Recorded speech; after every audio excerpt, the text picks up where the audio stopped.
Hi everyone, welcome to Flames to Fashion and I hope you all fine. And இன்னைக்கு உங்களை பார்த்ததுல ரொம்ப சந்தோஷம். இப்போ 2-3 நாளாக நம்ம பேசிகிட்டு இருக்க விஷயங்கள் நல்ல வரவேற்பு. எனக்கு சைலண்ட்டாக எல்லாருமே இதே லூப்பில் இதே கஷ்டத்தை அனுபவிச்சுட்ருக்காங்கன்னு நானும் இப்போ தான் புரிஞ்சுட்டேன். எனக்கு உண்டானது மட்டும் இல்லை.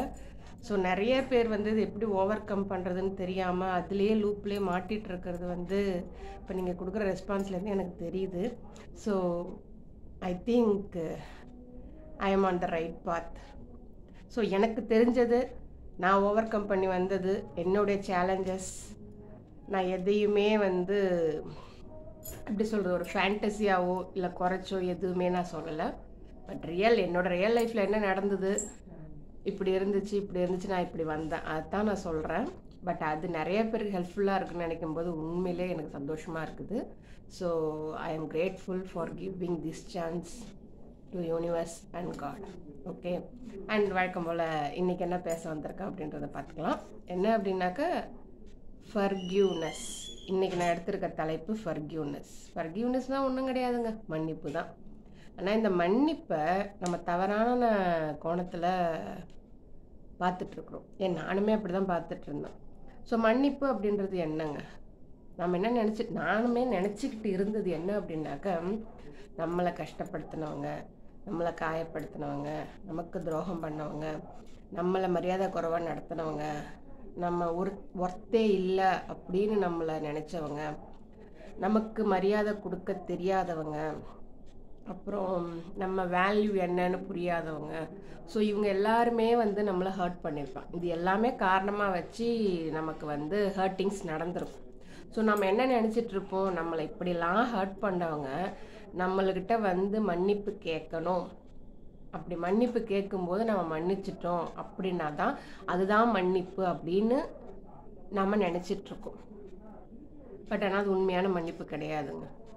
ஏன்னா நான் கேட்குற கேள்வி என்ன அப்படின்னாக்க, அப்படியே அவங்க உங்கள்கிட்ட நான் செஞ்சதெல்லாம் தப்பு, என்னை மன்னிச்சிரு அப்படின்னு அவங்க சொன்னாலுமே அதனால் ஏற்பட்ட மன பாதிப்புகள், மன காயங்கள், நீங்கள் அனுபவித்த வலி, தூங்காமல் நீங்கள் இருந்த இரவுகள், நீங்கள் அந்த வலியிலேருந்து மீண்டு வந்த அந்த எப்படி சொல்கிறது, அந்த கடுமையான வலி, இதெல்லாம் மாறிடுமா?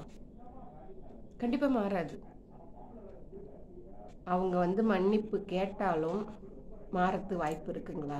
கண்டிப்பாக கிடையாது. ஸோ நான் இன்னொன்று கேட்குறேன், சப்போஸ் அவங்க நான் செஞ்சதெல்லாம் தப்பு, என்னை மன்னிச்சிரு அப்படின்னு கேட்கும்போது நம்ம எல்லாருமே கேட்குற ஒரு கேள்வி ஒன்று இருக்குது, நீ மன்னிப்பு கேட்டால் எல்லாம் சரியாக போயிடுமா?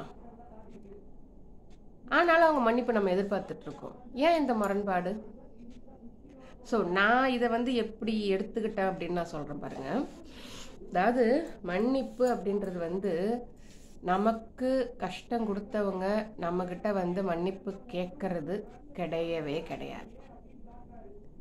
என்ன அப்படின்னாக்கா, நம்மளை ஏமாத்திட்டாங்க, நம்மளை கஷ்டப்படுத்திட்டாங்க, நம்மளை ஒன்றுமே இல்லை நினைக்க வச்சுட்டாங்க, நம்மளை எப்பவுமே வழியிலே இருக்கிற மாதிரி பண்ணிட்டு போயிட்டாங்க. ஓகே, இது எல்லாமே நடந்துருச்சு, இது எல்லாத்தையுமே நடந்துருச்சு, அதை மாற்றவும் முடியாது. ஆனால் அதனோட இம்பேக்ட் இருக்குது பார்த்தீங்களா, ஆயுசுக்கும் அதிலே மூழ்கி கிடக்காம நடந்துருச்சு, ஆனால் இதுலேருந்து நான் மேலே வருவேன், அது என்ன எந்த வகையிலையும் நான் பாதிக்க விட மாட்டேன் அப்படின்னு நீங்கள் அந்த இம்பேக்டை, உங்களுக்கு அந்த வலியோட இம்பேக்டை உங்கள் லைஃப் லாங் எடுத்துகிட்டு போகாமல் அப்படியே விட்டுறது தாங்க உண்மையான மன்னிப்பு. ஸோ இதை நான் புரிஞ்சுக்க ரொம்ப நாள் ஆச்சு. எனக்கு எல்லாரும் சொல்கிறாங்களே மன்னிப்புனா இதுதானா அப்படின்னு எனக்கு புரியவே இல்லை. அது ஆனால் இப்போ தான் எனக்கு புரிஞ்சுது. நான் சொல்கிறது உங்களுக்கும் புரியும் நான் நம்புகிறேன். என்ன அப்படின்னாக்கா, நாம் கஷ்டப்படுறதோ இல்லை கஷ்டப்பட்டதோ வலி அனுபவிச்சதோ எல்லாமே உண்மை. அதில் நம்மக்கிட்ட இருந்த ரியல்னு சொல்கிற ரியல் ஃப்ரெஷ் பெயின் எல்லாமே உண்மை. ஆனால் அது அத்தனைக்குள்ளேயும் நம்ம இன்னமும் நம்மளை வச்சிட்ருக்கோம் பார்த்தீங்களா, அதுதான் தப்பு. அதுலேருந்து நம்மளை வெளியில் தூக்கிட்டு வர்றது தான் அதுக்கு வந்து நம்மளை கஷ்டப்படுத்தவங்களோட உதவி நமக்கு தேவையில்ல. அவங்க நம்மளை மன்னிக்கணும்னு அவசியமும் கிடையாது. அவங்க வந்து நம்மகிட்ட மன்னிப்பு கேட்கணும்னு அவசியம் கிடையாது. நீங்கள் வெளியில் வந்துட்டீங்க அப்படின்னா அதுதாங்க உண்மையான மன்னிப்பு.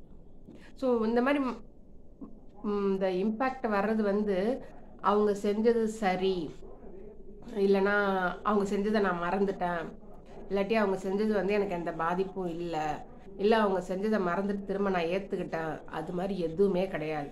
நீங்கள் அவங்க செஞ்சதை மறக்க தேவையில்ல, அவங்க செஞ்சது சரின்னு சொல்ல தேவையில்ல, அவங்க பண்ணதை வந்து சரின்னு ஜஸ்டிஃபை பண்ணி நீங்கள் உங்களை நம்ப வச்சுக்கணும்னு அவசியம் கிடையாது, எதுவுமே கிடையாது.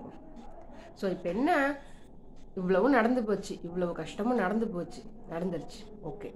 பட் ஆனால் நீங்கள் வெயிட் பண்ணாதீங்க. அவங்க வந்து உங்கள்கிட்ட மன்னிப்பு கேட்கணும் அப்படின்னு வெயிட் பண்ணாதீங்க. நடந்ததுலேருந்து உங்களை மீட்டு கொண்டு வாங்க. நடந்ததோட இம்பேக்டில் லைஃப் லாங் நீங்கள் அது உள்ளே இருக்காதீங்க, ஜஸ்ட் விட்டுருங்க. அது உங்களை காயப்படுத்தாமல், அது உங்களை கஷ்டப்படுத்தாமல் எப்படி இருக்குமோ, எப்படி வச்சுக்க முடியுமோ அப்படி வச்சுக்கோங்க. ஒரு உதாரணம் ஒன்று சொல்கிறேனே.